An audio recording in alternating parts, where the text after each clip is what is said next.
ध्वनी तरंग कसा ऐकू येतो हे आपल्याला माहिती आहे, पण तो कसा दिसतो याचा तुम्ही कधी विचार केलाय का? ध्वनी ज्या हवेतून प्रवास करत असतो ती हवा काहीशी अशी दिसते. पण जर तुम्हाला ध्वनीचं दुसरं एखादं स्वरूप पाहायचं असेल तर आपण स्पीकरला ऑसिलोस्कोप जोडू शकतो आणि मग आपल्याला असा आलेख मिळतो. आपण असं म्हणतो की हा आकार ध्वनी तरंग दर्शवतो. कारण जर आपण हवेच्या एकाच कणावर लक्ष केंद्रित केलं तर आपल्याला दिसेल की तो साईन किंवा कोसाईन आलेखाप्रमाणेच मागे पुढे दोलन करत असतो. येथील आडवा अक्ष वेळ दर्शवतो आणि उभा अक्ष हा तो हवेचा कण मागे पुढे दोलन करत असताना त्याचं होणारं विस्थापन दर्शवतो.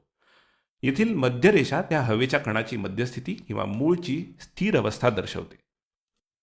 जसं तुम्ही पाहू शकता, जर आपण आवाज वाढवला तर आपल्याला दिसेल की दोलने मोठी होतात आणि ध्वनी अधिक मोठा होतो. हवेच्या कणाचे त्याच्या मध्यस्थितीपासून होणारे जास्तीत जास्त विस्थापन म्हणजेच आयाम. इथे एक गोष्ट लक्षात ठेवा, आयाम म्हणजे संपूर्ण विस्थापनाची लांबी नसते, ते फक्त मध्यस्थितीपासून मोजलेलं जास्तीत जास्त विस्थापन असते. ध्वनी तरंगाची दुसरी एक महत्त्वाची संकल्पना म्हणजे तरंगकाल. हवेच्या एका कणाला एक वेळ पूर्णपणे मागे पुढे दोलन करण्यासाठी लागणारा वेळ म्हणजेच तरंगकाल. या मागे पुढे होणाऱ्या हालचालीला आपण एक आवर्तन असं म्हणतो. आपण तरंगकाल सेकंदात मोजतो, म्हणजेच एका आवर्तनासाठी लागणारा वेळ सेकंदात मोजला जातो. तरंगकाल दर्शवण्यासाठी आपण इंग्रजीतलं टी हे अक्षर वापरतो. जर आपण तरंगकाल कमी केला तर हवेच्या कणांना मागे पुढे दोलन करण्यासाठी लागणारा वेळही कमी होतो आणि ध्वनीचे स्वरमान म्हणजेच उच्च नीचता बदलते. हवेच्या कणांना मागे पुढे दोलन करण्यासाठी जेवढा कमी वेळ लागतो तेवढे जास्त स्वरमान आपल्याला ऐकू येतात. तरंगकालाशी संबंधित अशीच एक संकल्पना म्हणजे वारंवारिता. वारंवारिता म्हणजे एकाच छेद तरंगकाल असं आपण म्हणू शकतो. तरंगकाल हा एका दोलनासाठी लागणारा सेकंदातील वेळ असल्यामुळे वारंवारिता म्हणजे एका सेकंदात होणाऱ्या दोलनाची संख्या असते. वारंवारितेचं एकक 1/सेकंद असं असतं आणि 1/सेकंद याला आपण हर्ट्झ म्हणतो. सामान्य ध्वनींची वारंवारिता शेकडो ते हजारो हर्ट्झच्या दरम्यान असते. हा ध्वनी हवेच्या कणांना एका सेकंदात 440 वेळा मागे पुढे दोलन करण्यास भाग पाडतोय. त्यामुळे या ध्वनीची वारंवारता 440 हर्ट्झ आहे. जास्त स्वरमानाच्या ध्वनीची वारंवारता जास्ती असते आणि कमी स्वरमानाच्या ध्वनीची वारंवारता कमी असते. मानवी कान कमीत कमी 20 हर्ट्झ आणि जास्तीत जास्त 20,000 हर्ट्झपर्यंतच्या वारंवारितेचा ध्वनी ऐकू शकतो. पण जर एखाद्या स्पीकरने हवेला सेकंदाला 20,000 पेक्षा जास्त वेळा मागे पुढे दोलन करायला लावलं तर त्यातून ध्वनी तरंग तर निर्माण होतील, मात्र ते मानवी कानाच्या ऐकण्याच्या क्षमतेच्या पलीकडे असतील.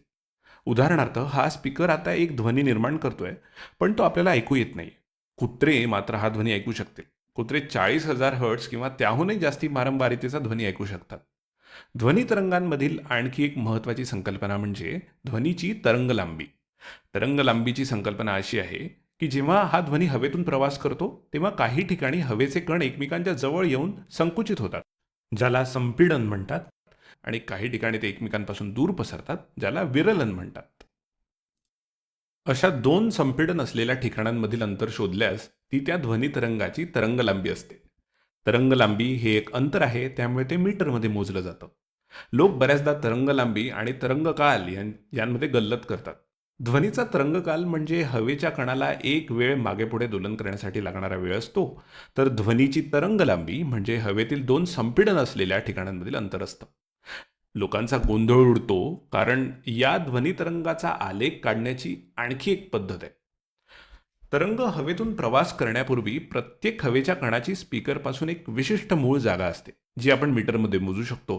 ही संख्या त्या हवेच्या कणाची मध्यस्थिती किंवा मूळची जागा दर्शवते. ध्वनी तरंग जसा जसा पुढे जातो तसे तसे हवेचे कण त्यांच्या जागेवरून थोडे विस्थापित होतात. त्यामुळे आपण हवेच्या कणाचे विस्थापन आणि त्याची मध्यस्थिती किंवा मूळ जागा यांचा असा एक दुसरा आलेख काढू शकतो. हा आलेख आपल्याला सांगतो की एका विशिष्ट वेळेला अवकाशातील एका विशिष्ट जागेवर तो हवेचा कण किती विस्थापित झालाय. हा आलेख आपल्याला दाखवतो की काही ठिकाणी हवा तिच्या मध्यस्थितीपासून खूप विस्थापित झालेली असते आणि काही ठिकाणी ती तिच्या मध्यस्थितीपासून अजिबात विस्थापित झालेली नसते. या प्रकारच्या आलेखासाठी दोन शिखरांमधील अंतर ध्वनितरंगाची तरंगलांबी दर्शवतं, तरंगकाल नाही. कारण ते अवकाशातील दोन संपीडन असलेल्या ठिकाणांमधील अंतर मोजत असतं. ध्वनितरंगासाठी विस्थापन आणि वेळ यांचा आलेख हे दर्शवतो की तो विशिष्ट हवेचा कण वेळेनुसार काय करतोय आणि या प्रकारच्या आलेखावर दोन शिखरांमधील अंतर त्या तरंगाचा तरंगकाल दर्शवते. परंतु विस्थापन आणि जागा यांचा आलेख हा एका विशिष्ट क्षणी त्या तरंगावरील सर्व हवेच्या कणांच्या विस्थापनाचं चित्र दर्शवतो. आणि अशा प्रकारच्या आलेखावर दोन शिखरांमधील अंतर तरंग लांबी दर्शवते, जे आपल्याला सांगते की अवकाशात प्रत्येक तरंग आवर्तन किती लांब आहे.